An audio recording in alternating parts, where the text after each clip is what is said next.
இன்றைய தேவ செய்தியின் தலைப்பு தேவனாகிய கர்த்தர் எதிர்பார்க்கும் குடும்ப வாழ்க்கை. இன்றைய தேவ செய்தியை முழு குடும்பமும் சமாதானத்தோடு, சந்தோஷத்தோடு, ஆசீர்வாதத்தோடு பரலோகத்தையே சுதந்திரிக்கிற அளவுக்கு தேவனால் நடத்தப்படுகிறதற்கு தேவன் எதிர்பார்க்கிற குடும்ப வாழ்க்கை. ஒரு கணவன் எப்படி வாழணும், ஒரு மனைவி எப்படி வாழலாம், உங்கள் பிள்ளைகளை குறித்து நீங்கள் கவலையே பட வேண்டாம். நல்லா கவனிக்க வேண்டாம். துன்மார்க்கெல்லாம் இருக்கலாம், பொல்லாதவனாக இருக்கலாம், பெற்றோருக்கு கீழ்ப்படியாதவனாக இருக்கலாம். ஆனால் தேவன் எதிர்பார்க்கிறது கணவன் எப்படி வாழ வேண்டும், மனைவி எப்படி வாழ வேண்டும். அப்போ உன் குடும்பத்தில் எப்படி ஆசீர்வாதம் வரும், குடும்பம் எப்படி சமாதானமாக இருக்கும், உன் குடும்பமே ஒரு குட்டி பரலோகமாக இருக்க வேண்டும் என்பதுதான் தேவன் விரும்புகிறது. சங்கீத புஸ்தகம் 128வது சங்கீதத்தை வாசிக்க கேட்போம். கர்த்தருக்கு பயந்து அவர் வழிகளில் நடக்கிறவன் எவனோ அவன் பாக்கியவான். உன் கைகளின் பிரயாசத்தை நீ சாப்பிடுவாய், உனக்கு பாக்கியமும் நன்மையும் உண்டாயிருக்கும். உன் மனைவி உன் வீட்டோரங்களில் கனித்தரும் திராட்சை கொடியை போல் இருப்பாள். உன் பிள்ளைகள் உன் பந்தையை சுற்றிலும் ஒலிவ மர கன்றுகளைப் போல் இருப்பார்கள். இதோ கர்த்தருக்கு பயப்படுகிற மனுஷன் இவ்விதமாய் ஆசீர்வதிக்கப்படுவான். கர்த்தர் சீயோனில் இருந்து உன்னை ஆசீர்வதிப்பார். நீ ஜீவனுள்ள நாளெல்லாம் எருசலேமின் வாழ்வை காண்பாய். நீ உன் பிள்ளைகளின் பிள்ளைகளையும் இஸ்ரவேலுக்கு உண்டாகும் சமாதானத்தையும் காண்பாய். ஆண்டவர் எதிர்பார்க்கிற குடும்ப வாழ்க்கையை இந்த சங்கீதத்தில் கொடுக்கப்பட்டிருக்கிறது. நல்ல கவனிக்கணும். கணவன் எப்படி, மனைவி எப்படி, அப்படி வாழும் பொழுது பிள்ளைகளுடைய பிள்ளைகளே நீ காண்பாயா. கர்த்தருடைய ஆசீர்வாதம் அந்த வீட்டில் இருக்குங்கிறார். கர்த்தருக்கு பயந்து அவர் வழிகளில் நடக்கிறவன் எவனோ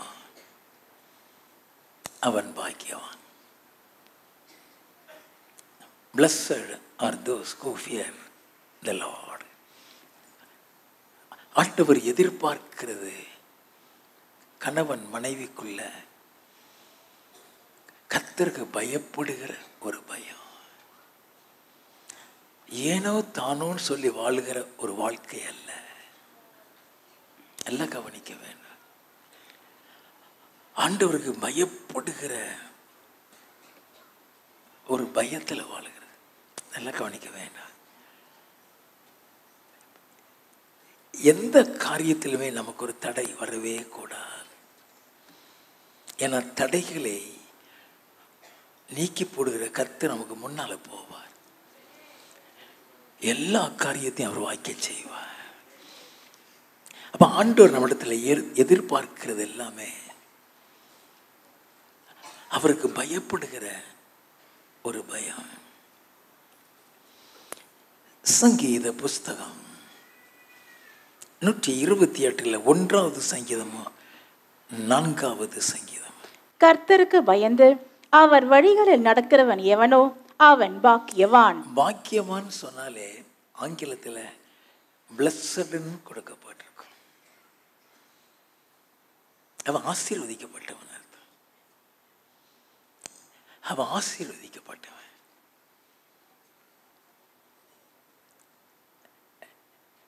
நீ கோடி கோடியாக சம்பாதிக்குங்கிற அவசியம்லாம் கிடையாது. சாரி பார்த்து விதவை வீட்டுக்கு எலியா போனான்.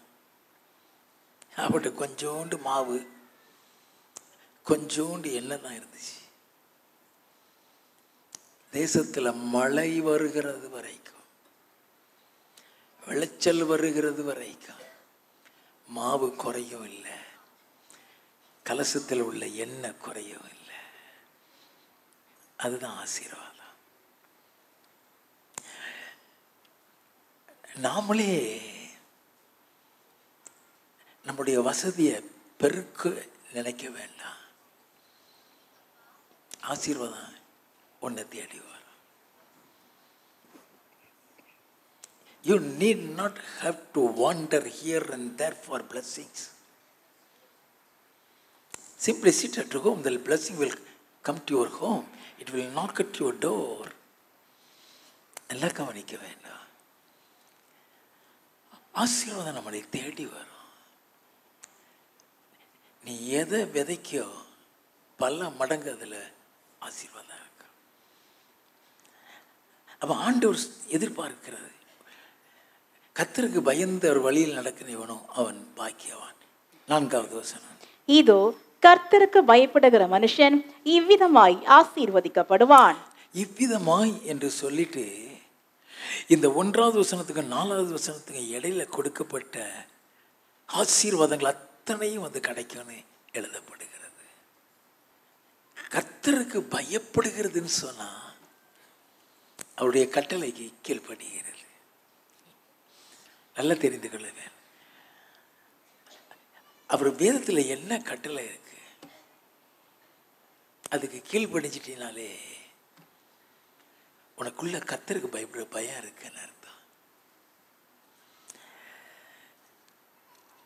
ஆண்டவர் நம்மளை ஆசீர்வதிக்க தான் இருக்கிறார். ஆபிரகாமை பார்த்து அவர் ஒரு வாக்குத்தத்தம் கொடுத்தார். எபிரேயரின் புஸ்தகம் 6வது அதிகாரம் 14வது வசனம், நிச்சயமாக நான் உன்னை ஆசீர்வதிக்கவே ஆசீர்வதித்து உன்னை பெருகவே பெருக பண்ணுவேன் என்றார். அதுக்கு அர்த்தம் என்ன? நிச்சயமாக. It's a confirmed promise of God. It will never be changed at any time on any circumstances. எல்லாம் கவனிச்சுக்கிறேன். நிச்சயமாய் நான் உன்னை ஆசீர்வதிக்கவே ஆசீர்வதித்து உன்னை பெருகவே பெருக பண்ணுவேன் என்று ஆபிரகாமுக்கு கொடுக்கிறான்னா நீ சாகும் வரைக்கும் ஆசீர்வாதமாக இருப்பாயின்னு அர்த்தம். நல்லா கவனிச்சுக்கிறேன். பாதியில் ஆசீர்வாதம், மீதி பாதியில் கஷ்டம்லாம் கிடையாது. It's a confirmed promise of God. It's a confirmed blessing of God to Abraham. ஆண்டவர் ஏன் அந்த ஆசீர்வாதத்தை கொடுத்தார் ஆபிரகாமுக்கு?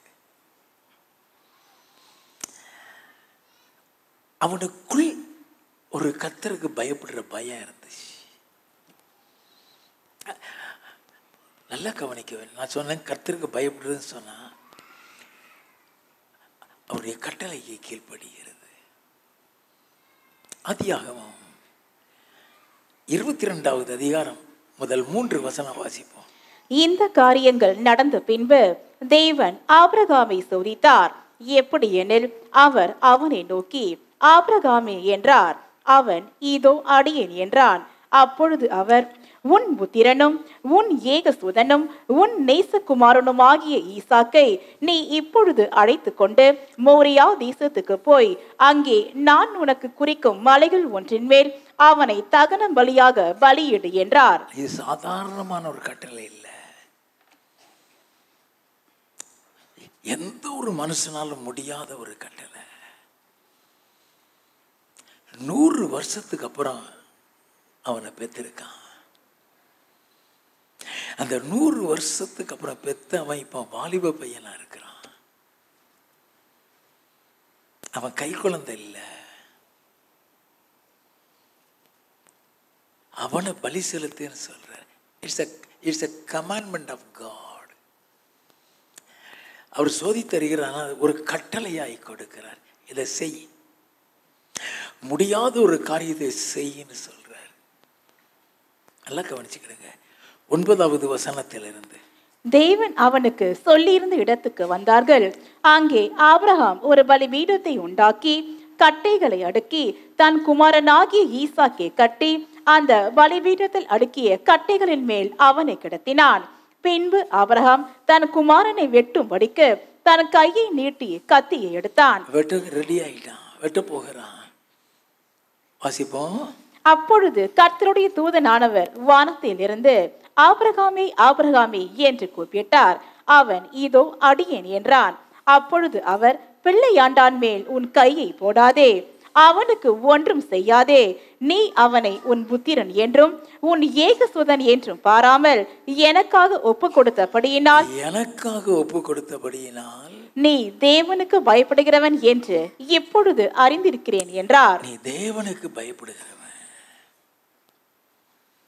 நீ தேவனுக்கு பயப்படுகிறவன், நீ கட்டளைக்கு கீழ்ப்படிஞ்சிட்டீனா நீ ஆண்டவருக்கு பயப்படுறன்னு அர்த்தம்.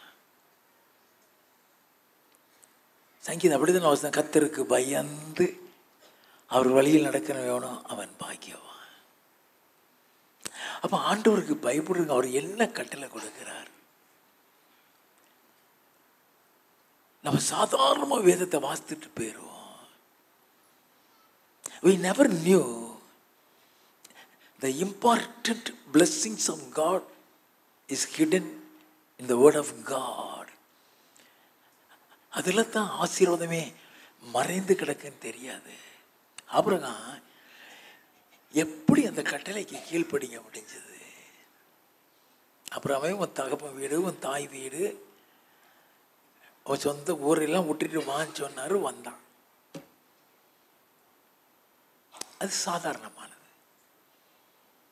ஆனா இப்போ பல வருஷம் ஆயிடுச்சு. அவன் வளர்ந்துட்டான், பிள்ளையும் பெற்றுட்டான். இப்போ அவனை பலி செலுத்துங்கிறாரு.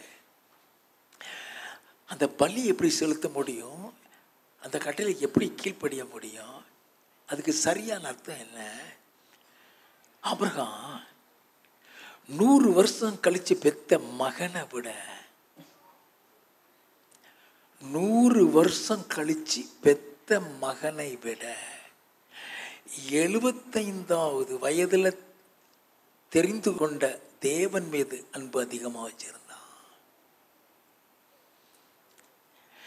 ஆண்டவர் மீது உனக்கு அன்பு இருந்தா மட்டும்தான் கீழ்ப்படிய முடியும். அவன் இருதயத்துக்குள் அத்தனை அன்பு.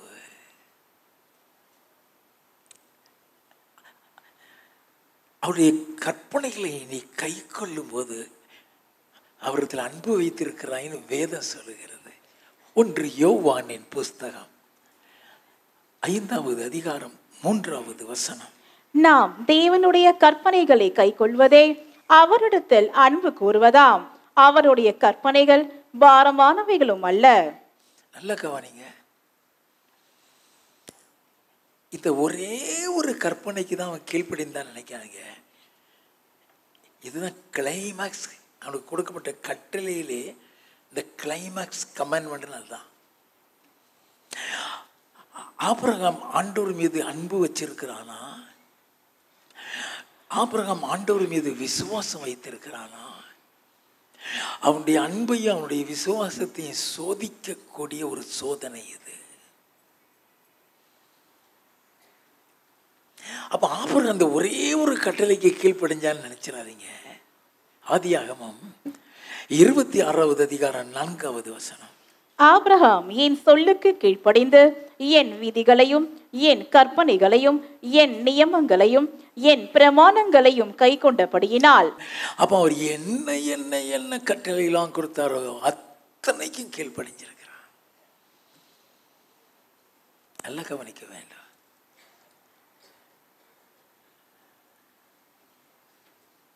உன் பேர் இப்ப ஆபிரகாம் இல்லப்பா, ஆபிரகாம்ங்கிறாரு.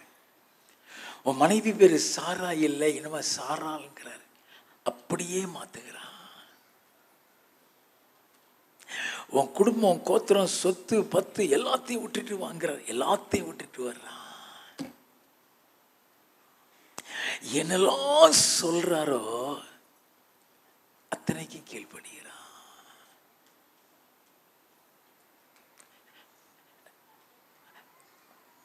நம்ம ஆண்டவருடைய கட்டளையெல்லாம் சாதாரணமாக எடுத்துட்டு போயிடுவோம்.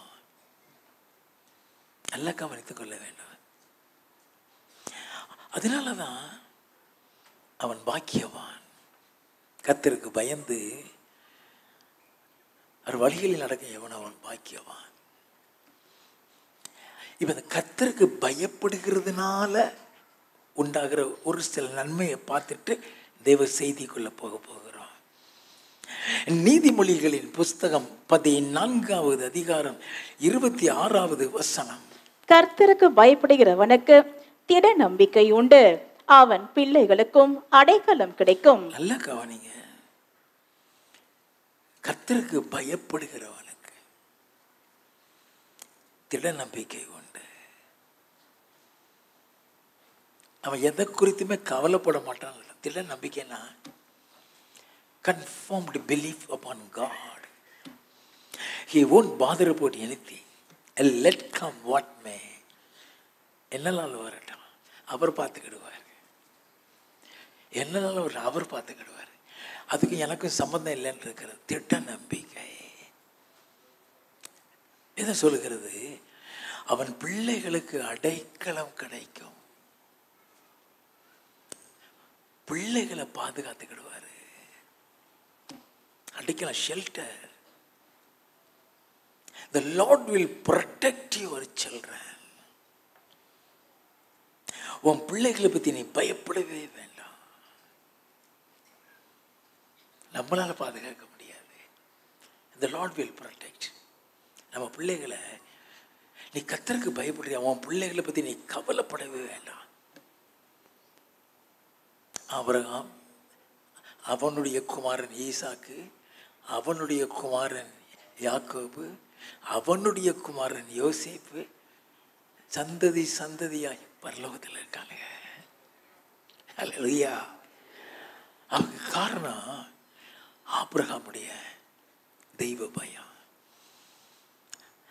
2வது 27வது வசனம். கர்த்தருக்கு பயப்படுதல் ஜீவ ஊற்று, அதனால் மரண கண்ணிகளுக்கு தப்பலாம். மரண எங்க டிராப் போடுவானே தெரியாது. கொரோனான்னு ஒரு வியாதி வருது, எத்தனையோ பேர் அவுட் ஆயிடுறான். சுனாமி வருது, எத்தனையோ பேர் அவுட் ஆயிடுறான். எத்தனையோ விபத்துல சாகுறான். மரண கண்ணின்னு சொல்றது அது பேரு. பிசாசு மரணத்துக்கு ஏதுவான ஒரு வியாதியை கொடுப்பான். நல்லா கவனிக்க வேண்டும். நீ கர்த்தருக்கு பயப்படுறியா, உன் பிள்ளைய பாதுகாத்துக்கிடுவாரு. உன் பிள்ளைகளை பத்தி நீ பயப்படவே வேண்டாம். Your children will be brought up by the Lord. உன் பிள்ளைகள் கர்த்தரால் வளர்க்கப்படுவாங்க.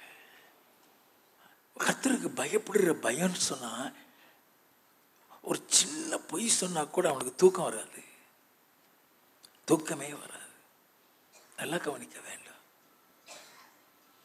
அப்ப ஆண்டவருக்கு பயப்படுகிற பயம் வரும் பொழுது மரண கண்ணிக்கு விலக்கி காத்துக் கொள்ளுவாராம்.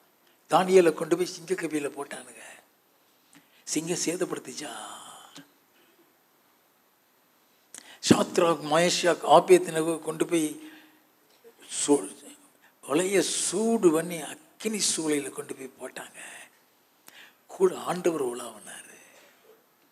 அவன் நல்லா கவனிக்க வேண்டும்.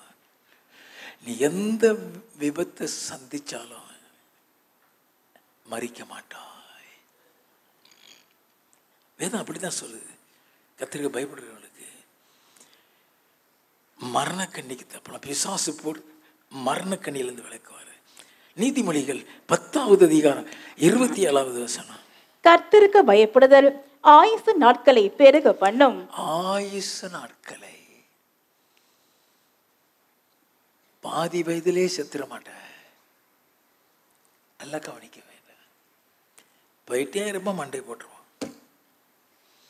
நீ பாதி வயசுல சாக மாட்டாய்.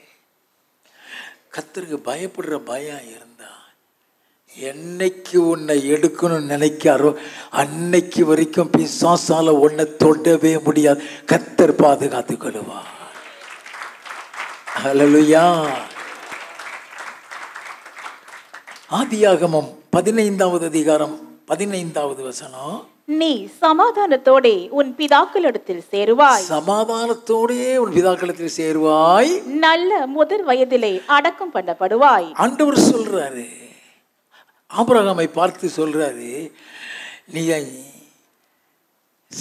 முதல்ல அவர் சொல்ற சமாதானம், உன் மரணம் சமாதானத்தோடு இருக்கும். நல்ல முதிர் வயதுல நீ சாவாய் அப்படின்னு சொல்லிடுற. எப்படி சாகிறான்னு பார்ப்போமா? ஆதியாகமம் 25வது அதிகாரம் 7வது 8வது வசனங்கள். ஆபிரகாம் உயிரோடு இருந்த ஆயுசு நாட்கள் 175 வருஷம். பிற்பாடு ஆபிரகாம் நல்ல நரை வயதிலும் முதிர்ந்த பூரண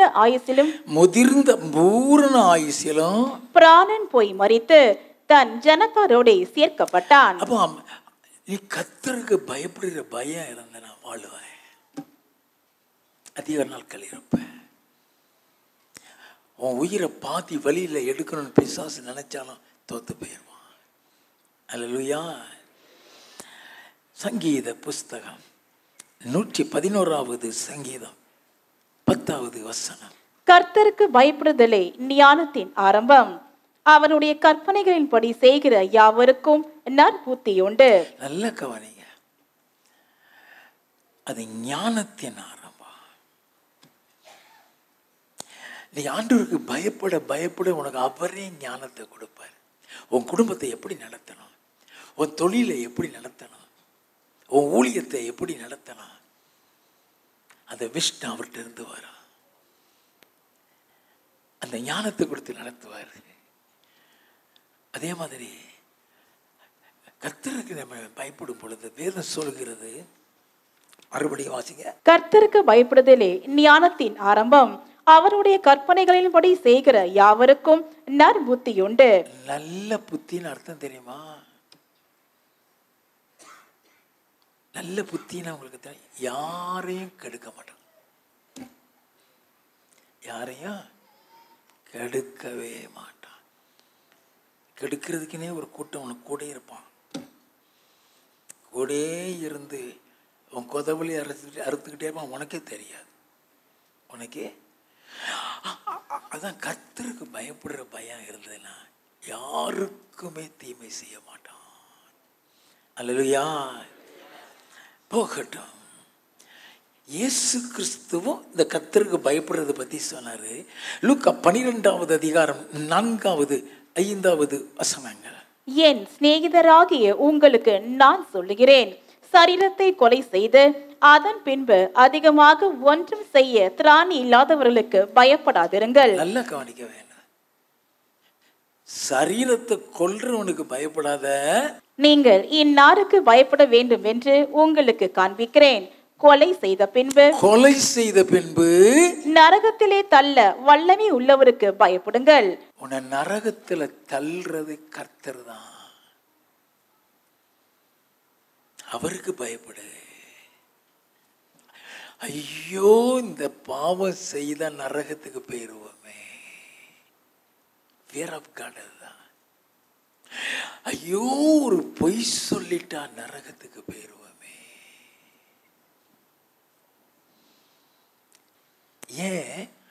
ஏன் பொய் சொல்றாங்க தெரியுமா? கர்த்தருக்கு பயப்படுற பயம் கிடையாது. நல்லா கவனிக்க வேண்டாம். இயேசு சொன்னாரு, அவருக்கு பயப்படுங்க. வாசிப்போம். ஆம், அவருக்கே பயப்படுங்கள் என்று உங்களுக்கு சொல்லுகிறேன். இயேசு சொன்னார், நரகத்துல தள்ள வல்லமை உள்ளவங்க.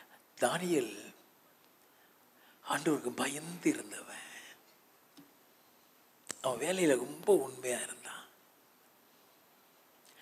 தானியேல் 6வது அதிகாரம் 4வது வசனத்திலிருந்து 10வது வசனம் நீங்க வாசித்தீங்கன்னா, அவன் உண்மையா இருந்ததுனால அவனுக்கு விரோதமான ஒரு கூட்டம். இன்னைக்கு சில அதிகாரிகள் லஞ்சம் வாங்க மாட்டான். அந்த லஞ்சம் வாங்காதனால அதுக்கு மேல அதிகாரிகளுக்கு அவனை ஒரு வழி பண்ணிடுவானுங்க. ஏன்னா அவனுக்கு கிடைக்காது. தானியேல் லஞ்சம் வாங்க மாட்டான். அவனுடைய வேலையில உண்மையா இருந்தனால அவனுக்கு விரோதமாய் சதி திட்டம் போட்டார்கள். தானியேலின் புஸ்தகம் 6வது அதிகாரம் 10வது வசனம் வாசிங்க. தானியேலோ வென்றால் அந்த பத்திரத்துக்கு கையெழுத்து வைக்கப்பட்டதென்று அறிந்த போதிலும். எந்த பத்திரம்? அரசாங்க கட்டளை, சிங்கக்கபியில போடுற கட்டளை. கர்த்தருக்கு பயப்படுறோம், மரணத்தை குறித்து பயப்படவே மாட்டான். என்னனாலும் வரட்டும், ஒரு நாளும் பயப்பட மாட்டான். அதனால தானியேலை சிங்கக்கபியில போடுற சட்டம் பிறப்பிக்கப்பட்டது. வாசிப்போம். தன் வீட்டுக்குள்ளே போய் தன் மேல் அறையிலே எருசலேமுக்கு நேராக பலகணிகள் திறந்திருக்க அங்கே தான் முன் செய்து வந்தபடியே தினம் 3 வேளையும் தன் தேவனுக்கு முன்பாக முழங்காற்படியிட்டு ஜெபம் பண்ணி ஸ்தோத்திரம் செலுத்தினான். அவன் ஜெபிக்க கூடாதுங்கிறது தான் கட்டளை. ஜெபிக்க கூடாதுங்கிறதாங்க. அதுக்கு அவன் அந்த கட்டளைக்கு மதிப்பே கொடுக்கல. அவங்களுக்கு அவன் பயப்படவும் இல்லை, அந்த மரணத்துக்கு அவன் பயப்படவும் இல்லை. அவனை காப்பாற்றுகிறார் ஒருத்தர், அவருக்கு பயந்தான். அவர்களோடு கூட இருந்த தொடர்பு நிக்கல. அவனை சிங்கக்கவியில கொண்டு போய் போட்டானுங்க. சிங்கம் அவனை ஒன்றும் செய்ய முடியல. 22வது வசனம். சிங்கங்கள் என்னை சேதப்படுத்தாதபடிக்கு தேவன் தம்முடைய தூதனை அனுப்பி அவைகளின் வாயை கட்டி போட்டார். பாத்தீங்களா? ஆண்டவர் கட்டி போடுவாரு. மரணக்கண்ணிக்கு தப்பு வைக்கிறது. ஷாத்ராக், மேஷாக், ஆபேத்நேகோ 3 பேரையும் கொண்டு போய் எரிகிற அக்கினி சூளையில போட்டாங்க. தானியேல் 4வது அதிகாரம் 16லேருந்து 18 வாசத்தையும் ஆகியிருக்கும். அங்க இயேசு கூட வந்து உலாவுவார். அந்த தீ அவனுக்குள்ள ஒண்ணுமே செய்ய முடியாது. உனக்குள்ள கர்த்தருக்கு பயப்படுற பயம் இருந்தா 1000 மந்திரவாதி உனக்கு மந்திரம் செஞ்சாலும் உன்னை தொடவே தொடாது. உன்னை தொடவே தொடாது. ஒண்ணுமே செய்ய முடியாது. அவர் பாதுகாத்து கொள்வார். அல்லேலூயா. போகட்டும். சங்கீத புஸ்தகம் 128வது சங்கீதம் 4வது வசனம். இதோ கர்த்தருக்கு பயப்படுகிற மனுஷன் இவ்விதமாய் ஆசீர்வதிக்கப்படுவான். இதோ கர்த்தருக்கு பயப்படுகிற மனுஷன் இவ்விதமாய் ஆசீர்வதிக்கப்படுவான். எவ்விதமாய்? 2வது வசனம். உன் கைகளின் பிரயாசத்தை நீ சாப்பிடுவாய், உனக்கு பாக்கியமும் நன்மையும் உண்டாயிருக்கும். நல்லா கவனிக்க வேண்டும். நீ கர்த்தருக்கு பயப்பட்டீன்னா நீ எதை செய்கிறியோ அதை ஆசீர்வதிப்பார், அதை வாய்க்க செய்வார். உன் கைகளின் பிரயாசத்தை நீ சாப்பிடுவாய், உனக்கு பாக்கியம் நன்மையும் உண்டாயினா. நீ உன் கையால் என்ன காரியம் செய்கிறியோ அது வாய்க்கும், அது ஆசீர்வாதம். What ever you do that will prosper. நீ என்ன செய்தாலும் சரி அதை ஆண்டவர் ஆசீர்வதிப்பார். ஆதியாகமம் 21வது அதிகாரம் 22வது வசனம். அக்காலத்தில் அபிமெலேக்கும் அவன் சேனாபதியாகிய பிகோலும் ஆபிரகாமை நோக்கி, நீ செய்கிற காரியங்கள் எல்லாவற்றிலும் தேவன் உன்னுடனே இருக்கிறார். என்ன காரியம் செய்கிறியோ கர்த்தர் உன் கூடயே இருக்கிறாரப்பா, உன் கூடயே இருக்கிறார். நீ செய்கிறதெல்லாம் வாய்க்க செய்யுது. ஆண்டவர் சொன்னாரு, நிச்சயமாய் உன்னை ஆசீர்வதிக்கவே ஆசீர்வதிக்கு, உன்னை பெருகவே பெருக பண்ணுவேன். நான் சொன்னேன், நீ சாகும் வரைக்கும் இந்த ஆசீர்வாதம் இருக்குன்னு சொன்னேன். ஆதியாகமம் 24வது அதிகாரம் 1வது வசனம். ஆபிரகாம் வயது சென்று முதிர்ந்தவனானான். வயது சென்று முதிர்ந்தவனானான். கர்த்தர் ஆபிரகாமை சகல காரியங்களிலும் ஆசீர்வதித்து வந்தார். சகல காரியத்திலே ஆசீர்வதிச்சார். நல்லா கவனிங்க. ஒரு மனுஷன் கர்த்தரால் ஆசீர்வதிக்கப்படுறான்னா he never expects anything from anybody else. யார்கிட்டையும் எதையும் எதிர்பார்க்க மாட்டான். ஆபிரகாமுக்கு அவன் சகோதரனை யுத்தத்தில் பிடிச்சிட்டு போயிட்டாங்கன்னு உடனே இவன் போய் யுத்தம் பண்ணி ஜெயித்து சகோதரனை மீட்டு கொடுத்துருவான். அந்த ராஜா வந்து சொல்லுவான், ஆதியாகமம் 14வது அதிகாரம் 21வது வசனத்தில் இருந்து, சோதோமின் ராஜா ஆபிரகாமை நோக்கி, ஜனங்களை எனக்கு தாரும், பொருள்களை நீர் எடுத்துக்கொள்ளும் என்றான். நீ யுத்தத்தில் பிடிச்ச அத்தனை பொருளையும் நீ வச்சுக்கப்பாப்பா. வாசிப்போம். அதற்கு ஆபிராம் சோதோமின் ராஜாவை பார்த்து, ஆபிராமை ஐஸ்வர்யவானாக்கினேன் என்று நீர் சொல்லாதபடிக்கு நான் ஒரு சரட்டையாகிலும் பாதரட்சின் வாரையாகிலும் உமக்கு உண்டானவைகள் யாதொன்றையாகிலும் எடுத்துக்கொள்ளேன் என்று வானத்தையும் பூமியும் உடையவராகிய உன்னதமான தேவனாகிய கர்த்தருக்கு நேராக என் கையை உயர்த்துகிறேன். நல்ல கவனிங்க, ஒரு குறைவு இருக்காது. யார்கிட்டையும் எதிர்பார்க்க மாட்டேன், இதை தர்றியா, இதை தர்றியா, இது வேணும், இது வேணும். நல்லா கவனிங்க, உனக்கு குறைவு இல்லாம வைப்பாரு.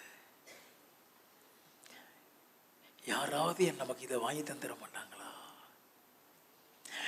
யாராவது நமக்கு இதை கிஃப்டா கொடுத்துட மாட்டாங்களா? எதிர்பார்க்கவே மாட்டான். என்ன வேணும்னாலும் அவன் வாங்கக்கூடிய வசதியில கர்த்தர் வைப்பார். ஹல்லேலூயா. அதுதான் அவரை ஆசீர்வதிக்கிறது, அதுதான் அவரை ஆசீர்வதிக்கிறது. ஹல்லேலூயா. யோசேப்பு கர்த்தருக்கு பயந்த பயத்தோட வாழ்ந்தான். அவன் கையிட்டு செய்கிறது எல்லாம் வாக்கிய செய்தார். ஆதியாகமம் 39வது அதிகாரம் 2வது வசனத்தில் இருந்து, கர்த்தர் யோசேப்போடு இருந்தார், அவன் காரிய சித்தியுள்ளவனானான். அவன் எகிப்தியனாகிய தான் எஜமானுடைய வீட்டிலே இருந்தான். கர்த்தர் அவனோடு இருக்கிறார் என்றும் அவன் செய்கிற யாவையும் கர்த்தர் வாய்க்க பண்ணுகிறார் என்றும் அவன் எஜமான் கண்டு யோசேப்பினிடத்தில் தயவு வைத்து அவனை தனக்கு ஊழியக்காரனும் தன் வீட்டுக்கு விசாரணை காரணமாக்கி தனக்கு உண்டான யாவற்றையும் அவன் கையில் ஒப்புவித்தான். தனக்கு உண்டான யாவற்றையும் கையில கூட, ஏன்னா அவன் கூட கர்த்தர் இருக்கிறார். அவன் செய்கிறதெல்லாம் ஒரு வாக்கிய செய்கிறான். அவன் வேலைக்காரனா வந்தவன், ஒரு அடிமையா விற்கப்பட்டவன். இன்னைக்கு அதே வீட்டில் அதிகாரியா மாறிட்டான். வாசிப்போம். ஆகையால் அவன் தனக்கு உண்டானதை எல்லாம் யோசேப்பின் கையிலே ஒப்பு கொடுத்து விட்டு தான் புசிக்கிற போஜனம் தவிர தன்னிடத்தில் இருந்த மற்றொன்றை குறித்தும் விசாரியாதிருந்தான். யோசேப்பு அழகான ரூபமும் சௌந்தரிய முகமும் உள்ளவனாயிருந்தான். சில நாள் சென்ற பின் அவனுடைய எஜமானின் மனைவி யோசேப்பின் மேல் கண் போட்டு என்னுடைய சயனி என்றாள். அவனோ தன் எஜமானுடைய மனைவியின் சொல்லுக்கு இணங்காமல் அவளை நோக்கி இதோ வீட்டிலே என்னிடத்தில் இருக்கிறவைகளில் யாதொன்றை குறித்தும் என் ஆண்டவன் விசாரியாமல் தமக்கு உண்டான எல்லாவற்றையும் என் கையில் ஒப்பித்திருக்கிறார். தனக்கு உண்டான எல்லாவற்றையும் கையில கொடுத்திருக்கிறான். இந்த வீட்டிலே என்னிலும் பெரியவன் இல்லை, என்னிலும் பெரியவன் இல்லை. நீ அவருடைய மனைவியாய் இருக்கிறபடியால் உன்னை தவிர வேறொன்றையும் அவர் எனக்கு விலக்கி வைக்கவில்லை. எல்லாத்துக்கும் அதிகாரியா இருக்க அந்த வீட்டுல சொல்றான். வாசிப்போம். இப்படி இருக்க நான் இத்தனை பெரிய பொல்லாங்குக்கு உடன்பட்டு தேவனுக்கு விரோதமாய் பாவம் செய்வது எப்படி என்றான். அதுதான் கர்த்தருக்கு பயப்படுற பயம். அதுதான் the fear of God. கர்த்தருக்கு பயப்படுறான எந்த பொம்பளையாலும் மடக்க முடியாது. ஹல்லேலூயா. நல்ல கவனிங்க, ஒரு பாவத்தில் உள்ள மாட்டான். இவ்வளோ பெரிய பொல்லாப்புக்கு உடன்பட்டு தேவனுக்கு விரோதமாய் பாவம் செய்கிறது எப்படி? நல்லா கவனித்துக் கொள்ள வேண்டும். அதனால கர்த்தர் அவரை ஆசீர்வதிச்சு கொண்டே வருகிறார். போகட்டும். சங்கீத புஸ்தகம் 128வது சங்கீதம் 3வது வசனம். உன் மனைவி உன் வீட்டோரங்களில் கனி தரும் திராட்சை கொடியை போல் இருப்பாள். உன் பிள்ளைகள் உன் பந்தியை சுற்றிலும் ஒளிவ மர கன்றுகளைப் போல் இருப்பார்கள். நல்லா கவனிக்க வேண்டும். உன் மனைவி உன் வீட்டில் கனிதரும் திராட்சை கொடியை போல் இருப்பார். உன் பிள்ளைகள் உன் பந்தியை சுற்றிலும் ஒளிவ மர கன்றுகளைப் போல் இருப்பார்கள். நீ கர்த்தருக்கு பயந்தீனா உன் குடும்பம் அப்படி இருக்குமா? நல்லா கவனித்துக் கொள்ள வேண்டும். அப்போ ஒரு குடும்பம் சொல்றது இந்த சங்கீத புஸ்தகத்தில் சொல்லப்பட்டது போல, இதோ கர்த்தருக்கு பயப்படுற மனுஷன் இவ்விதமாய் ஆசீர்வதிக்கப்படுவான். போகட்டும். சங்கீத புஸ்தகம் 128வது சங்கீதம் 5வது 6வது வசனங்கள். கர்த்தர் சீயோனிலிருந்து உன்னை ஆசீர்வதிப்பார். நீ ஜீவனுள்ள நாளெல்லாம் எருசலேமின் வாழ்வை காண்பாய். நீ ஜீவனுள்ள நாளெல்லாம் எருசலேமின் வாழ்வை காண்பாய். நீ உன் பிள்ளைகளின் பிள்ளைகளையும் இஸ்ரவேலுக்கு உண்டாகும் சமாதானத்தையும் காண்பாய். ஆபிரகாம் அவன் மகன் ஈசாக்கையும் பார்த்தான். ஈசாக்குக்கு பிறந்த 2 பிள்ளைகளையும் பார்த்தான். யாக்கோபையும் ஏசாவையும் பார்த்தான். உன் பிள்ளைகளுடைய பிள்ளைகளையும் காண்பாய். ஆபிரகாமுடைய வாழ்க்கை முழுவதும் ஆசீர்வாதம். ஆண்டவர் ஆபிரகாமை எப்படி ஆசீர்வதிச்சார்? ஆதியாகமம் 24வது அதிகாரம் 1வது வசனம். ஆபிரகாம் வயது சென்று முதிர்ந்தவனானான். கர்த்தர் ஆபிரகாமை சகல காரியங்களிலும் ஆசீர்வதித்து வந்தார். சகல காரியம் சொன்னா அவன் ஆசீர்வதிக்கப்படாத எந்த ஏரியாவும் கிடையாதுன்னு அர்த்தம். எல்லா பகுதியிலையும் ஆசீர்வதிச்சாராம். 35வது வசனம். கர்த்தர் என் எஜமானை மிகவும் ஆசீர்வதித்திருக்கிறார். அவர் சீமானாயிருக்கிறார்.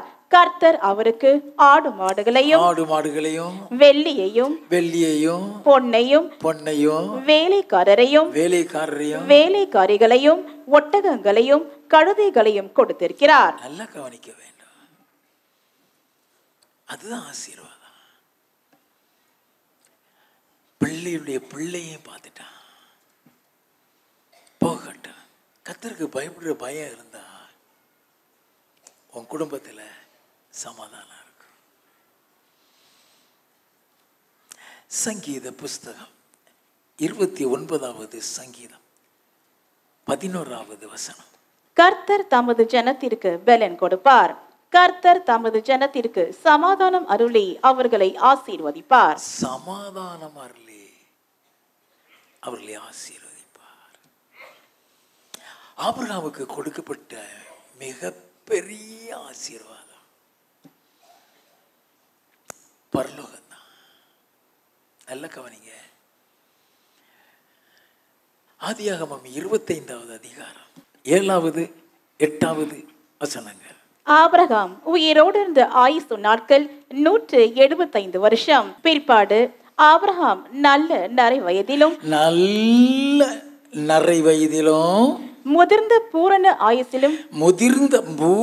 ஆயுசிலும் பிராணன் போய் மரித்து தன் ஜனத்தாரோட சேர்க்கப்பட்டான். மரித்தான். ஆபிரகாம் எந்த எண்ணத்தோடு கர்த்தரை விசுவாசித்தான், கர்த்தர் மீது அன்பு வைத்தான் தெரியுமா? எபிரேயரின் புஸ்தகம் 11வது அதிகாரம் 8 முதல் 10 வசனங்கள். விசுவாசத்தினாலே ஆபிரகாம் தான் சுதந்திரமாக பெறப்போகிற இடத்திற்கு போகும்படி அழைக்கப்பட்ட போது கீழ்ப்படிந்து தான் போகும் இடம் இன்னதென்று அறியாமல் புறப்பட்டு போனான். விசுவாசத்தினாலே அவன் வாக்குத்தத்தம் பண்ணப்பட்ட தேசத்திலே பரதேசியை போல சஞ்சரித்து அந்த வாக்குத்தத்தத்திற்கு உடன் சுதந்திரராகிய ஈசாக்கோடும் யாக்கோவோடும் கூடாரங்களிலே குடியிருந்தான். ஏனெனில் தேவன் தாமே கட்டி உண்டாக்கின அஸ்திபாரங்கள் உள்ள நகரத்துக்கு அவன் காத்திருந்தான். நல்லா கவனிச்சுக்கிட வேண்டும். நீ தேவ செய்தியை நல்லா கவனிச்சுட்டே அற்புதம் நடந்துகிட்டே இருக்கும். அவர் என்ன செய்கிறாரோ அதை தான் உங்களுக்கு சொல்லுவேன். குடும்ப வாழ்க்கையில் கர்த்தர் எதிர்பார்க்கக்கூடிய காரியங்கள். நீதிமொழிகளின் புஸ்தகம் 31வது அதிகாரம் 30வது வசனம். சௌந்தரியம் வஞ்சனை உள்ளது, அழகும் வீண். கர்த்தருக்கு பயப்படுகிற ஸ்திரீயே புகழப்படுவாள். நல்ல கவனிங்க. சௌந்தரியம் வஞ்சனை உள்ளது, அழகை பார்த்து கட்டாதீங்க. அழகை பார்த்து கட்டினா அப்புறம் அழுதுகிட்டு தான் இருப்போம். கர்த்தருக்கு பயப்படுகிற ஸ்திரியா, கர்த்தருக்கு பயப்படுகிற ஸ்திரியான்னு பார்த்துக்கிட்டுங்க. நல்லா கவனிங்க, வேதம் சொல்லுகிறது கர்த்தருக்கு பயப்படுகிற ஸ்திரியே புகழப்படுவார். அப்போ நம்ம இவ்வளவு நேரமும் கர்த்தருக்கு பயப்படுறதை பற்றி பார்த்தோம். நீதிமொழிகளின் புஸ்தகம் 1வது அதிகாரம் 7வது வசனம். கர்த்தருக்கு பயப்படுதலே ஞானத்தின் ஆரம்பம். ஞானம் சொல்லப்பட்டிருக்கிறது. கர்த்தருக்கு பயப்படுகிறவளுக்கு ஞானம் இருக்கும். நீங்க நல்லா கவனிக்க வேண்டும். இப்போ நீ உன் குடும்பம் எப்படி நடக்கணும்னு கர்த்தர் சொல்லி கொடுக்கிறாரு. ஒரு மனைவி எப்படி நடக்கணும், ஒரு கணவன் எப்படி நடக்கணும். நீதிமொழிகளின் புஸ்தகம் 31வது அதிகாரம் 26வது வசனம். தன் வாயை ஞானம் விளங்க திறக்கிறாள், தயையுள்ள போதகம் அவள் நாவின் மேல் இருக்கிறது. தன் வாயை ஞானம் விளங்க திறக்கிறாள். நல்ல கவனிங்க, மனைவி ஞானம் உள்ளவளாய் இருக்க வேண்டும். நீ கர்த்தருக்கு பயப்படுற பயம் இருந்தா அந்த ஞானம் உனக்குள்ள இருக்கும். நீதிமொழிகளின் புஸ்தகம் 14வது அதிகாரம் 1வது வசனம் சொல்லுகிறது, புத்தியுள்ள ஸ்திரீ வீட்டை கட்டுகிறார், புத்தி இல்லாத ஸ்திரீ அதை இடிச்சு போடுகிறார். ஒரு மனைவி கணவனுக்கு ஆலோசனை கொடுக்கிறவளாக இருக்க வேண்டும். ஒரு மனைவி பிள்ளைகளுக்கு ஆலோசனை கொடுக்கிறவளாக இருக்க வேண்டும். நல்லா கவனிக்க வேண்டும். அப்ப மனைவி எப்படி இருக்கணும்? கணவனுக்கு ஆலோசனை சொல்லுகிறவளாக, பிள்ளைகளுக்கு ஆலோசனை சொல்லுகிறவளாக, கண்டித்து வளர்க்கிறவளாக. அதுக்கு தான் வேதம் அப்படி சொல்லுகிறது. தேவன் விரும்புகிறது ஞானம். நீதிமொழிகளின் புஸ்தகம் 23வது அதிகாரம் 15வது வசனம். என் மகனே, உன் இருதயம் ஞானம் உள்ளதாயிருந்தால் என்னிலே என் இருதயம் மகிழும். நல்ல கவனிக்க வேண்டாம். உன் இருதயம் ஞானம் உள்ளதாயிருந்தா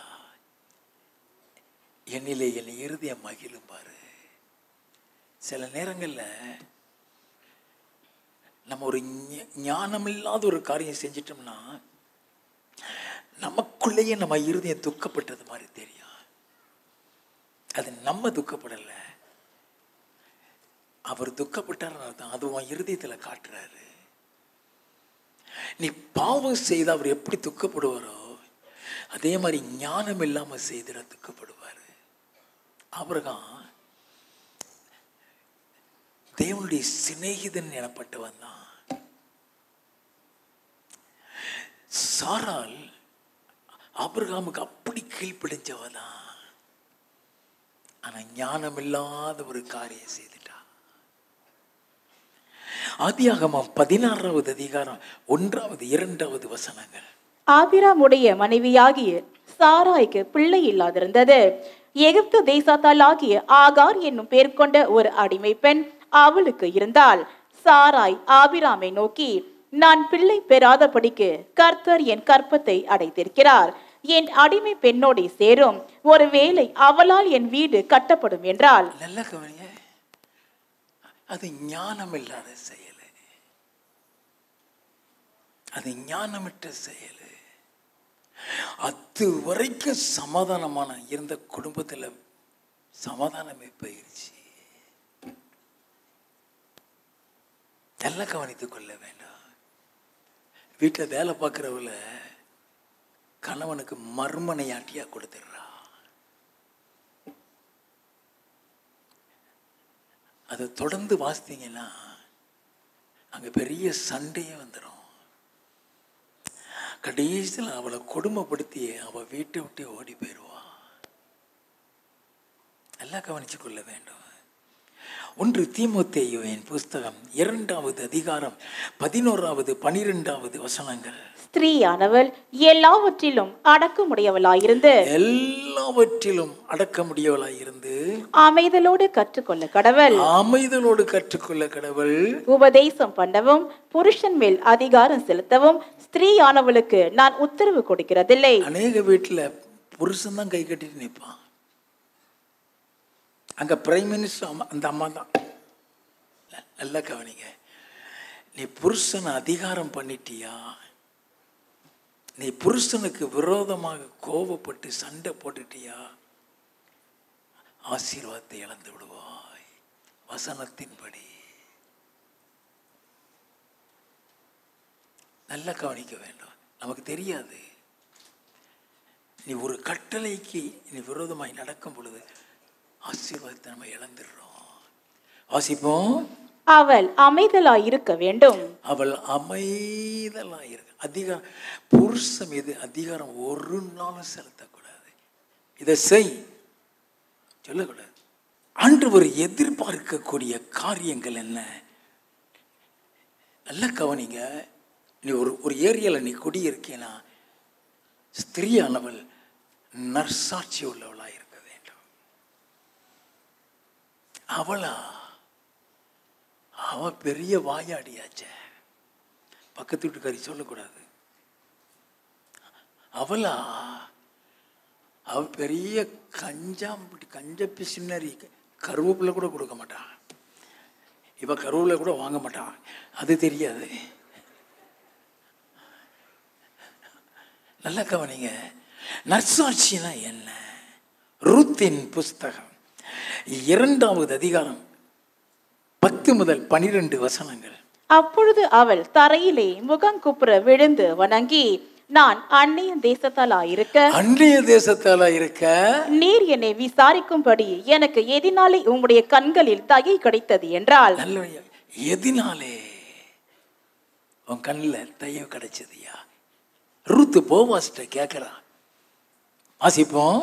அதற்கு போவாஸ் பிரதியுத்தரமாக உன் புருஷன் மரணம் அடைந்த பின்பு நீ உன் மாமியாருக்காக செய்ததும் நீ உன் தகப்பனையும் உன் தாயையும் உன் ஜன்ம தேசத்தையும் விட்டு முன்னே நீ அறியாத ஜனங்களிடத்தில் வந்ததும் எல்லாம் எனக்கு விவரமாய் தெரிவிக்கப்பட்டது. தகப்பனையும் தாயையும் அவங்க ஊரையும் விட்டுட்டு மாமியார் பின்னால வந்தியே, நீ உன் மாமியாருக்கு செய்த எல்லாம் எனக்கு சொல்லப்பட்டது.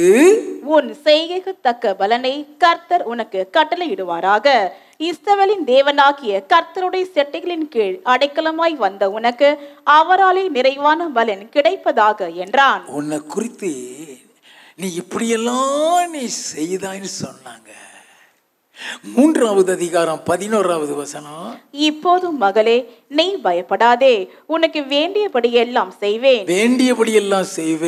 நீ குணசாலி என்பதை என் ஜனமாகிய ஊரார் எல்லாம் அறிவார்கள். குணசாலி என்பதை ஊரார் எல்லாரும் அறிவார்கள். அதான் சாட்சி. உங்களுடைய வாழ்க்கையில சாட்சி மட்டும் இருந்தா கர்த்தர் மகிழ்வார். உன் சாட்சியே உனக்கு ஆசீர்வாதத்தை கொண்டு வரும். உன் சாட்சியே உன் ஆசீர்வாதத்தை கொண்டு வரும். உன்னுடைய வாழ்க்கையில சாட்சி இருந்ததுன்னா உன் பக்கத்தில் வந்து பேச பயப்படுவாங்க. நல்லா தெரிந்து கொள்ள வேண்டும். அதில் ஆசீர்வாதங்கள் இருக்கிறது. போகட்டும். ஸ்திரீயானவள் எப்படி நடக்கணும்? உன் வீட்டில் ஆசீர்வாதம் தன்னாலே வரும். வருமானத்தில் தடை, அதில் தடை, குடும்பத்தில் பிரச்சனை. ஏன் இந்த பிரச்சனை? ஏன் இந்த தடை? நாம சரியில்லைன்னு அர்த்தம். நல்லா கவனிக்க வேண்டும். ஒரு மனைவி குறித்து அவள் எப்படி இருக்க வேண்டுமா? நீதிமொழிகளின் புஸ்தகம் 31வது அதிகாரம் 10வது வசனத்தில் இருந்து, குணசாலியான ஸ்திரீயை கண்டுபிடிப்பவன் யார்? அவளுடைய விலை முத்துக்களை பார்க்கிலும் உயர்ந்தது. அவள் புருஷனுடைய இருதயம் அவளை நம்பும். அவன் சம்பத்து குறையாது. அவள் உயிரோடு இருக்கிற நாளெல்லாம் அவனுக்கு தீமையை அல்ல நன்மையை செய்கிறாள். அவன் உயிரோடு இருக்கிற நாளெல்லாம் நன்மை செய்வார். நீ கணவனுக்கு நன்மை செய்கிறவளா இருக்கணும் ஒழிய கணவனை தூற்றி கொண்டிருக்க கூடாது. உன் குடும்பத்தில் 4 செவத்துக்குள்ள நடக்கிறது வெளியில தெரியக்கூடாது. வாசிப்போம். ஆட்டு மயிரையும் சணலையும் தேடி தன் கைகளினால் உற்சாகத்தோடு வேலை செய்கிறாள். அவள் வியாபார கப்பல்களை போல் இருக்கிறாள். தூரத்தில் இருந்து தன் ஆகாரத்தை கொண்டு வருகிறாள். சுறுசுறுப்பா இருப்பான்னு அர்த்தம். நம்ம முழிக்கிறது 8 மணிக்கு தான் முழிக்கிறோம். எங்கிருந்து ஆசீர்வாதம் சொல்லுங்க. நம்ம சுறுசுறுப்பாக இருக்க வேண்டும், ஆக்டிவாக இருக்க வேண்டும். ஒரு மனைவி சோம்பேறியா இருக்கவே கூடாது. 27வது வசனம். அவள் சோம்பலின் அப்பத்தை புசியாமல் தன் வீட்டு காரியம் எப்படி நடக்கிறது என்று கண்ணோக்கமாயிருக்கிறாள். சோம்பலின் அப்பத்தை புசியாமல் வீட்டு காரியம் எப்படி இருக்கிறது ஆண்டவர் எதிர்பார்ப்பாரு. உபாகமம் 28வது அதிகாரம் முதல் 3 வசனங்கள். இன்று நான் உனக்கு விதிக்கிற உன் தேவனாகிய கர்த்தருடைய கட்டளைகளின்படி எல்லாம் செய்ய நீ கவனமாய் இருக்கும்படிக்கு அவர் சத்தத்திற்கு உண்மையாய் செவி கொடுப்பாயானால் உன் தேவனாகிய கர்த்தர் பூமியில் உள்ள சகல ஜாதிகளிலும் உன்னை மேன்மையாக வைப்பார். உன்னை மேன்மையாக கீழ்ப்படிஞ்சேனா. வாசிப்போம். நீ உன் தேவனாகிய கர்த்தரின் சத்தத்துக்கு செவி கொடுக்கும் போது இப்பொழுது சொல்லப்படும் ஆசீர்வாதங்கள் எல்லாம் உன்மேல் வந்து உனக்கு பலிக்கும்.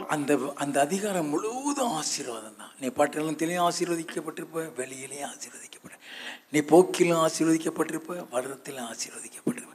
இந்த எல்லா ஆசீர்வாதமும் உன் கீழ்ப்படிதல். அப்போ தேவன் எதிர்பார்க்கிற ஒரு மனைவி புருஷன்ட்ட எப்படிப்பட்ட அன்பு காட்டணுமா? எபேசியர் 5வது அதிகாரம் 22லிருந்து 24 வரைக்கும். மனைவிகளே, கர்த்தருக்கு கீழ்ப்படுகிறது போல உங்கள் சொந்த புருஷருக்கு கீழ்ப்படியுங்கள். கிறிஸ்து சபைக்கு தலையாய் இருக்கிறது போல புருஷனும் மனைவிக்கு தலையாயிருக்கிறான்.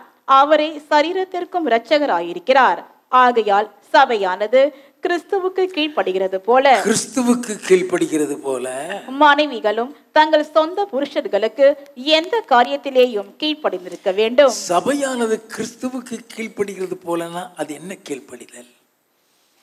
கொலோசியரின் புஸ்தகம் 3வது அதிகாரம் 18வது வசனம். மனைவிகளே, கர்த்தர் கேட்டும்படி உங்கள் புருஷருக்கு கீழ்ப்படியுங்கள். கர்த்தருக்கு ஏற்கும்படி உன்னுடைய கீழ்ப்படிதல் கர்த்தரை பிரியப்படுத்த வேண்டும். உன்னுடைய கீழ்ப்படிதல்ங்கிறது கர்த்தரை பிரியப்படுத்த வேண்டும். உன் கீழ்ப்படிதல் கர்த்தரை பிரியப்படுத்திச்சுன்னா துன்மார்க்கமாய் இருக்கிற உன் கணவனை அவர் அப்படியே தலையில மாத்திடுவார். 1 பேதுருவின் புஸ்தகம் 3வது அதிகாரம் 1வது வசனத்தில் இருந்து. அந்தபடி மனைவிகளே, உங்கள் சொந்த புருஷர்களுக்கு கீழ்ப்படிந்திருங்கள். அப்பொழுது அவர்களில் யாராவது திருவசனத்திற்கு கீழ்ப்படியாதவர்களாயிருந்தால் பயபக்தியோடு கூடிய உங்கள் கற்புல நடக்கையை அவர்கள் பார்த்து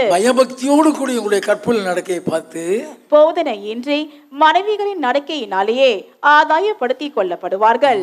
அப்படின்னு அர்த்தம் என்ன?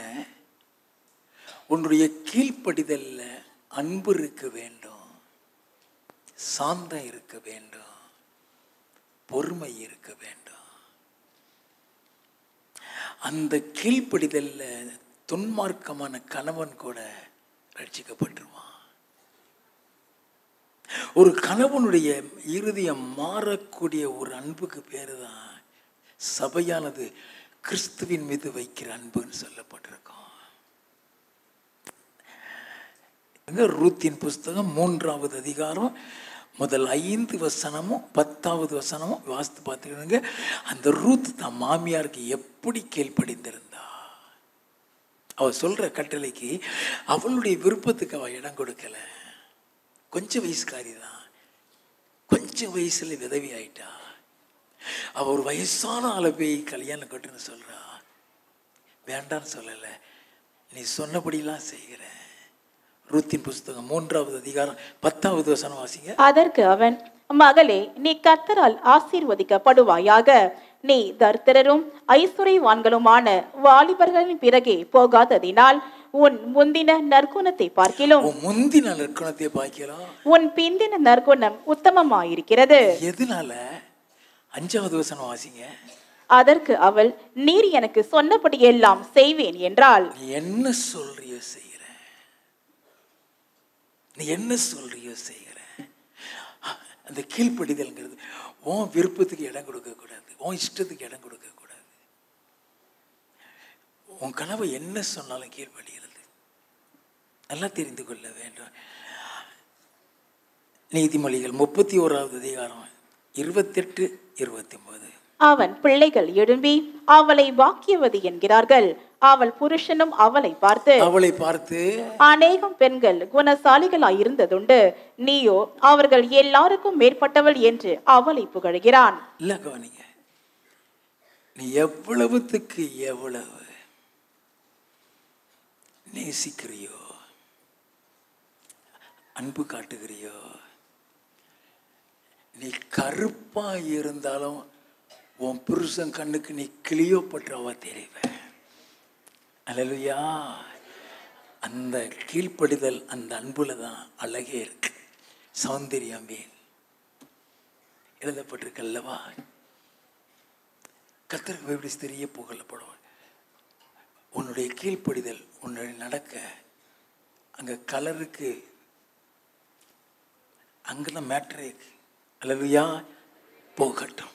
அப்படிப்பட்ட ஒரு அன்பு மட்டும் நீ உன் கணவன்கிட்ட காட்டினேன்னு வச்சுக்கோ, அவன் எப்படி ஓடி வருவான் தெரியுமா உன்னை பார்க்க. உன்னத பாட்டின் புஸ்தகம் 2வது அதிகாரம் 8 முதல் 10 வசனங்கள். இது என் நேசருடைய சத்தம், இதோ அவர் மலைகள் மேல் குதித்தும், எப்படி குதித்தும் மேடுகள் மேல் துள்ளியும் வருகிறார். எப்படி ஓடி வர்றாரா? குதிச்சு ஓடி வந்து ஆஃபீஸ் முடிஞ்சு அடுத்த வீட்டுக்கு அவன் போகக்கூடாது. உன்னை பார்க்க ஓடி வரக்கூடிய அன்பு அங்கே இருக்க வேண்டும். திரும்ப வாசிக்கமா கேட்கட்டும், அவங்க சரியாக கவனிச்சிருக்க மாட்டாங்க. இது என் நேசருடைய சத்தம், இதோ அவர் மலைகள் மேல் குதித்தும், மலைகள் மேல் குதித்தும், மேடுகள் மேல் துள்ளியும் வருகிறார். என் நேசர் வெளிமானுக்கும் மறை குட்டிக்கும் ஒப்பாயிருக்கிறார். இதோ அவர் எங்கள் மதிலுக்கு புறம்பே நின்று பலகனி வழியாய் பார்த்து, ஏன் கதவு பூட்டி கிடக்கு அதனால பார்த்து கிராதின் வழியாய் தமது மலர்ந்த முகத்தை காண்பிக்கிறார். என்ன எப்படி மலர்ந்த முகத்தை? அவன் மலர்ந்த முகத்தை காட்டும். நீ பல்ல கடிச்சு ஏன் இவ்வளவு நேரம் அவன் சத்து போய் விழுந்து கிடப்பான். அப்படி நல்ல கவனிங்க. ஆசீர்வாதங்கிறது உன் குடும்பத்தில் இருக்கிற சந்தோஷத்துல தான் இருக்கு. நீ ஒருத்தரை ஒருத்தர் நேசிக்கிற அன்பு. அல்லேலூயா. அதே மாதிரி கணவன் மனைவிட்ட அன்பு செலுத்த வேண்டும். எபேசியர் 5வது அதிகாரம் 25வது வசனத்தில் இருந்து 28 வரை. புருஷர்களே, உங்கள் மனைவிகளில் அன்பு கூறுங்கள், அப்படியே கிறிஸ்துவும் சபையில் அன்பு கூர்ந்து தாம் அதை திருவசனத்தை கொண்டு தண்ணீர் முடுக்கினால் சுத்திகரித்து பரிசுத்தமாக்குகிறதற்கும் கரைதிரை முதலானவைகள் ஒன்றும் இல்லாமல் பரிசுத்தமும் பிழையற்றதுமான மகிமையுள்ள சபையாக அதை தமக்கு முன் நிறுத்திக் கொள்வதற்கும் தம்மை தாமே அதற்காக ஒப்பு கொடுத்தார். அப்படியே புருஷர்களும் தங்கள் மனைவிகளை தங்கள் சொந்த சரீரங்களாக பாவித்து அவர்களில் அன்பு கூற வேண்டும். நல்ல கவனிங்க. ஒரு கணவனுடைய அன்புனா என்ன தெரியுமா? 1 சாமுவேலின் புஸ்தகம் 1வது அதிகாரம் 6 முதல் 8. கர்த்தர் அவள் கர்ப்பத்தை அடைத்தபடியினால் அவளுடைய சக்கலத்தை அவள் துக்கப்படும்படியாக அவளை மிகவும் விசனப்படுத்துவாள். அவள் கர்த்தருடைய ஆலயத்திற்கு போகும் சமயத்தில் அவன் வருஷாந்தோறும் அந்த பிரகாரமாய் செய்வான். இவள் அவளை மனமடிவாக்குவாள். அப்பொழுது அவள் சாப்பிடாமல் அழுது கொண்டிருப்பாள். அவள் புருஷனாகிய எல்கானா அவளை பார்த்து, அன்னாளே, ஏன் அழுகிறாய்? ஏன் சாப்பிடாதிருக்கிறாய்? ஏன் சஞ்சலப்படுகிறாய்? 10 குமாரரை பார்க்கிலும் நான் உனக்கு அதிகமல்லவா என்றான். 10 குமாரரை பார்க்கிறான். நான் இருக்கணும்மா. அது அன்பு. அவ கண்ணீரை போக்குற வார்த்தை, அவ இருதயத்தை குத்துறது மாதிரி பேசக்கூடாது. நல்ல கவனிங்க. கணவன் மனைவிக்குள்ள அன்பு இருக்க வேண்டும். ஆதியாகமம் 25வது அதிகாரம் 21வது வசனம். மலடியாயிருந்த தன் மனைவிக்காக ஈசாக்கு கர்த்தரை நோக்கி வேண்டுதல் செய்தான். கர்த்தரை நோக்கி வேண்டுதல் செய்தான். கர்த்தர் அவன் வேண்டுதலை கேட்டருளினார். கர்த்தர் உன் வேண்டுதலை நல்ல கவனிங்க. மலடின்னு சொல்லி வெறுத்திரல, அவளுக்காக ஜெபிக்கிறான். அவளுக்காக ஜெபிக்கிறான். நம்ம ஜெபிக்கணும். கணவனுடைய அன்புங்கிறது மாறாததா இருக்கணும். அது மாய்மாலமா இருக்கக்கூடாது.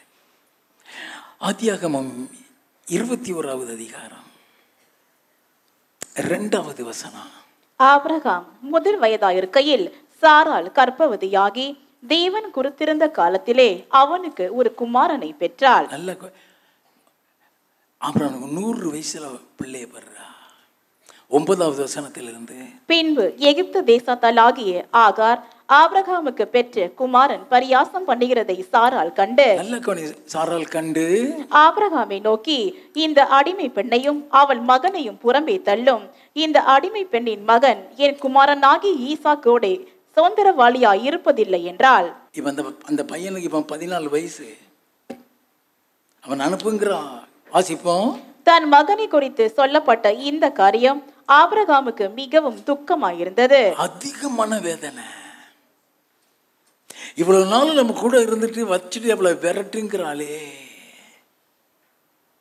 அவன் சண்டை போடல, அவன் திட்டல, அவன் இருதயத்துக்குள்ள வேதனைப்படுறான். வாசிப்போம். அப்பொழுது தேவன் ஆபிரகாமை நோக்கி, அந்த பிள்ளையையும் உன் அடிமை பெண்ணையும் குறித்து சொல்லப்பட்டது உனக்கு துக்கமாயிருக்க வேண்டாம். துக்கமா இருக்க வேண்டாம். ஈசாக்கு நடத்தல் உன் சந்ததி விளங்கும். ஆதலால் சாராள் உனக்கு சொல்வதெல்லாவற்றையும் கேள். அவ சொல்றதை கேளு. What is the love? மனைவிக்கு எது பிடிக்கலையோ அதை செய்யாதீங்க. அதுலதான் குடும்ப சமாதானமே இருக்கு. பிசாசு அவங்கள கருவியாக்கி உன் குடும்பத்தையே நாசமாக்கிடுவான். Cooperate with her. அவளுக்கு எது பிடிக்கல அந்த காரியத்தை ஒரு நாளும் செய்யாதீங்க. உன் குடும்பம் சமாதானமா இருக்கும், உன் குடும்பம் ஆசீர்வாதமா இருக்கும். அல்லேலூயா.